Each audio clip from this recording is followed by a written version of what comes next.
Assalamualaikum warahmatullahi wabarakatuh. Kita jumpa kembali. Saya Bustami Narda. Insya Allah tidak akan lupa mendoakan seluruh pemirsa atau kita semuanya di negara Republik Indonesia ini agar selalu mendapatkan keberkahan hidup dari Allah Subhanahu wa taala, Tuhan Yang Maha Esa. Sahabat BN, ada satu hal yang membuat kita agaknya perlu tersentak di dalam melihat perkembangan politik di negara kita akhir-akhir ini. Membuat kita berpikir, apakah ini sudah bisa dikatakan telah tiba saatnya Islam bersatu di Indonesia? Kita tahu bahwa baru saja Partai Kebangkitan Bangsa PKB, Partai Keadilan Sejahtera PKS bertemu dalam bentuk sebuah ikatan perpolitikan yang sangat akrab untuk berjuang mencapai satu tujuan, memenangkan Pilpres dengan bakal calon presidennya Anies Baswedan dan bakal calon wakil presidennya Muhaimin Iskandar. Ini sangat menggembirakan umat Islam tentunya. Dengan bersatunya dua partai berbasiskan Islam terbesar ini. Kenapa tidak? Selama ini kita tidak habis pikir. Di negara yang penduduknya mayoritas beragama Islam ini, partai-partai yang berbasiskan Islam terkesan seperti buih yang memutih di tengah lautan. Dia banyak, tetapi tidak kuat atau rapuh. Sekarang dengan bersatunya PKB dan Partai PKS ini tampaknya membuat Islam sepertinya telah bersatu dalam satu tujuan untuk kepemimpinan bangsa dan negara Indonesia 5 tahun ke depan. Apalagi dua partai berbasiskan Islam yang baru, Partai Umat dan Partai Masyumi, turut mendukung pasangan Anies Caimin ini. Dan bersatunya dua partai berbasiskan Islam terbesar ini seperti sangat beririsan dengan bersatunya pula dua organisasi Islam terbesar di Indonesia. Walaupun mungkin ini tidak bisa dikatakan secara formal. Akhir-akhir ini terdengar suara bahwa dengan masuknya Caimin yang jelas-jelas adalah cicit dari pendiri NU ke koalisi perubahan menjadi bakal calon wakil presiden berpasangan dengan Anies Baswedan. Ada isu yang kita dengar sayup-sayup sampai ke telinga bahwa warga NU mendukung Caimin, sedangkan warga Muhammadiyah mendukung Anies Baswedan. Kalau demikian, tentu tidak mudah membantahnya. Jika ada yang berpendapat bahwa sekarang ini ketika secara resmi dua partai berbasiskan Islam terbesar di Indonesia, PKB dan PKS, telah bersatu mendukung pasangan Anies Caimin. Dan seiring dengan itu, dua warga organisasi Islam terbesar di Indonesia, NU dan Muhammadiyah, mendukung Anies Caimin. Sahabat BN, mungkinkah ini yang dinamakan mulainya kebangkitan Islam untuk dunia yang beranjak dari Indonesia, yang sudah sejak lama kita mendengar itu merupakan cita-cita umat Islam dunia. Kenapa keinginan umat Islam dunia kebangkitan Islam itu dari Indonesia? Karena untuk seluruh negara di dunia, warga negaranya atau penduduknya yang memiliki penganut Islam terbesar adalah Indonesia. 200 juta lebih penduduk Indonesia penganut Islam. Tidak ada negara di dunia ini yang memiliki penduduk penganut Islam sebanyak penduduk penganut Islam yang ada di Indonesia. Sahabat BN, ketika sekarang ini fenomena ini terjadi di Indonesia, agaknya kita telah perlu menyadari bahwa prinsip di dalam Islam yang disebut dengan innamal mu'minuna ikhwatun, umat Islam itu bersaudara. Agaknya ketika dua partai berbasiskan Islam terbesar ini telah bersatu, sungguh tepat sekali kalau umat penganut Islam di Indonesia juga bersatu menyatukan pilihan kepada Amin ini, yakni Anies Baswedan dan Caimin. Banyak tanda-tanda yang membuat kita merasa seperti ada yang memperlihatkan kepada kita saat ini bahwa kebangkitan Islam telah mulai dari Indonesia. Satu di antaranya, mengapa kok pasangan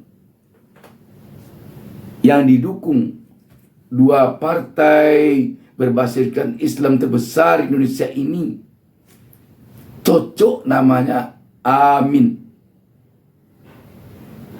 Kenapa ini? Amin ini merupakan sebuah doa yang selalu disebut khususnya ketika umat Islam melaksanakan solat berjamaah, di saat imam mengakhiri membaca Al-Fatihah dengan mengatakan waladdallin, seluruh jamaah akan bergemuruh menyambutnya dengan amin. Sahabat BN, itu satu hal.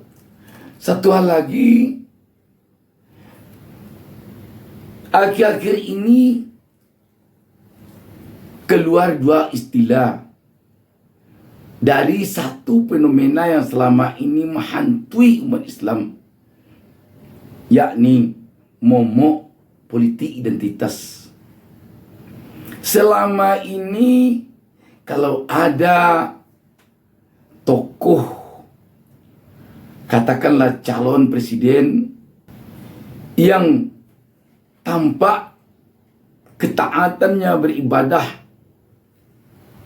melampaui calon-calon lain dan kedekatannya dengan kelompok-kelompok Islam melewati calon-calon lain, dia seringkali akan dilabeli dengan politik identitas. Ketika politik identitas telah melabelinya, ketakutan publik atau rakyat untuk memilihnya tampak di sana. Dan dia pun memiliki kesulitan untuk bergerak mendekati masa. Karena sedikit-sedikit dia akan dikatakan melakukan politik identitas. Melakukan politik identitas. Tetapi akhir-akhir ini muncul satu istilah lagi yang namanya identitas politik. Sehingga sekarang ini yang tidak boleh lagi politik identitas, tetapi identitas politik boleh. Sekarang ini telah mulai berkembang di publik, walaupun mungkin belum begitu di masyarakat, bahwa yang dikatakan politik identitas itu apabila ada semacam ancam-mengancam untuk memilih seorang tokoh dengan memakai agama. Ketika tidak ada ancam-mengancam untuk memilih seseorang atau tidak memilih seseorang memakai agama, itu namanya identitas politik. Dengan adanya sekarang dua istilah ini, tampaknya Islam khususnya telah bergerak ke depan. Tidak lagi seperti dulu dikekang habis-habisan. Jadi dengan demikian, kasus yang heboh adanya kemunculan Ganjar Pranowo pada stasiun televisi swasta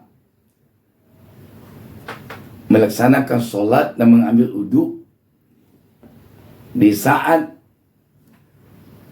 azan berkumandang di pesawat televisi itu, baru lalu membawa perubahan kepada politik identitas di negara ini yang selama ini menjadi momok bagi pihak-pihak tertentu untuk menyudutkan tokoh-tokoh tertentu.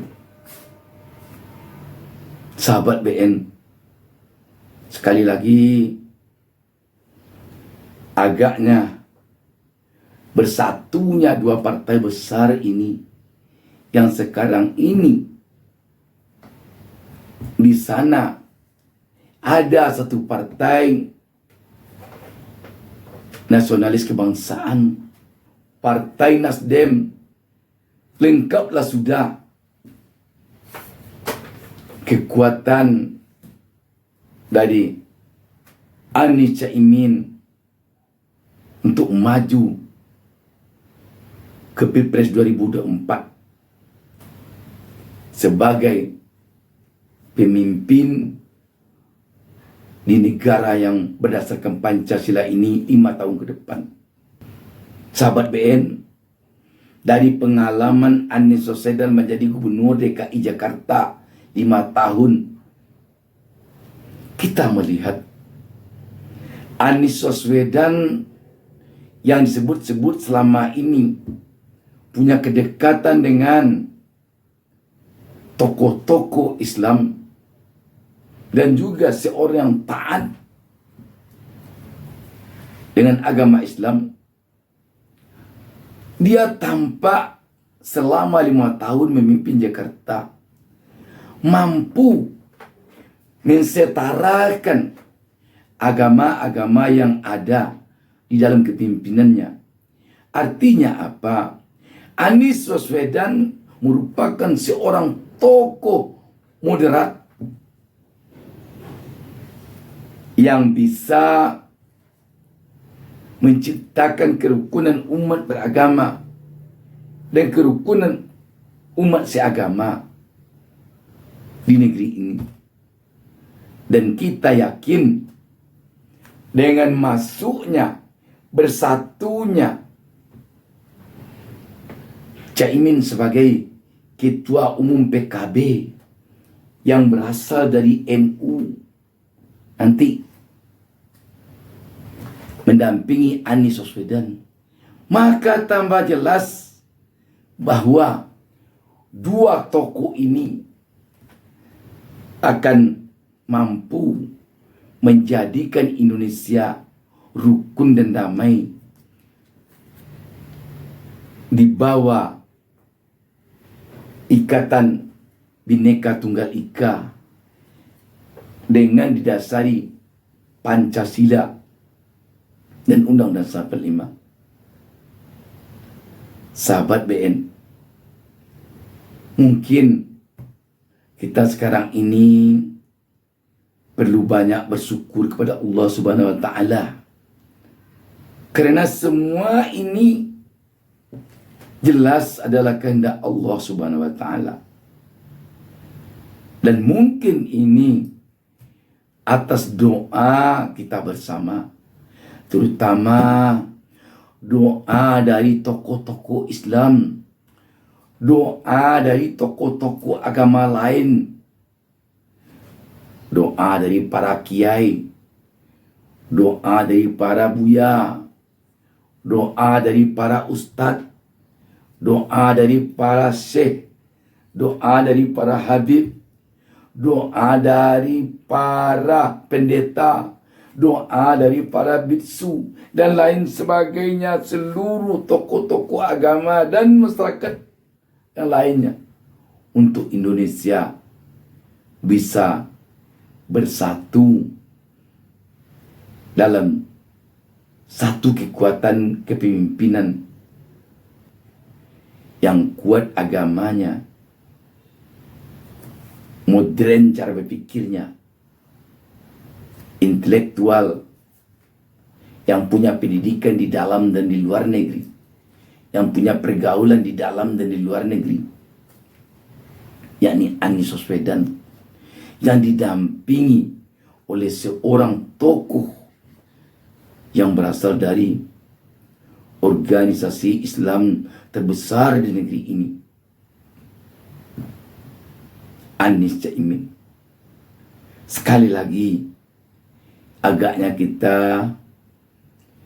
sudah diisyaratkan oleh Yang Maha Kuasa untuk tidak menyia-nyiakan momentum ini. Demikian, wassalamualaikum warahmatullahi wabarakatuh. Jangan lupa subscribe. Jangan lupa subscribe.